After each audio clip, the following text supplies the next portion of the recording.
দক্ষিণ কোরিয়ার পক্ষাঘাতগ্রস্ত ব্যক্তি কিম সিউং হুয়ান। চলাচলের জন্য তার একমাত্র মাধ্যম হুইলচেয়ার। তবে হুয়ানের জীবনকে বদলে দিয়েছে আয়রনম্যান খ্যাত এই রোবট, যাতে নিজের শরীর স্থাপনের মাধ্যমে ফিরে পাওয়া যাবে চলাচলের শক্তি।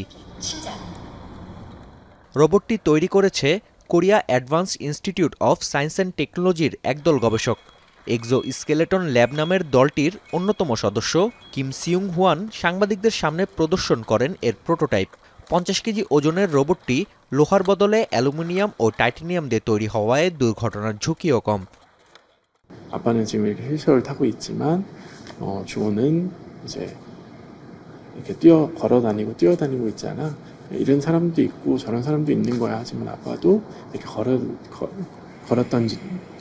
걸을 수 있고 걸었던 적이 있었어라는 거를 좀 다양한 경험이라고 해야 될까요? 그런 걸 좀 그냥 얘기해 주고 싶었어요. হাঁটার সময় পা দুটিকে শক্তি দেয় 12টি ইলেকট্রনিক মোটর।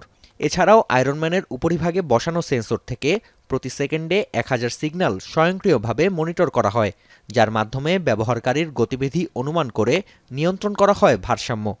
সেন্সরও কোনো বিষয় বুঝতে না পারলে শরণাপন্ন হয় এর সামনে বসানো ক্যামেরার ওপর, যা ভাঙা রাস্তা কিংবা সিঁড়িতে চলতে সহায়তা করে।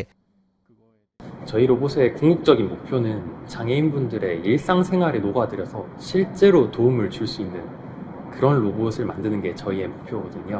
그래서 그게 가능하려면 지금은 경기장의 이런 조금은 정제된 환경 속에서 로봇을 운영해 왔지만 이제 저희의 다음 목표는 경기장 밖으로 나가서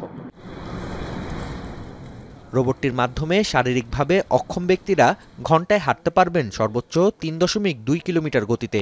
পক্ষাঘাতগ্রস্ত ব্যক্তিদের জীবনে রোবটটি একদিন সত্যিকারের আয়রনম্যানের কাজ করবে, এমনটাই আশা গবেষকদের। নাফিয়া আরমান মনন, এখন বিশ্ব।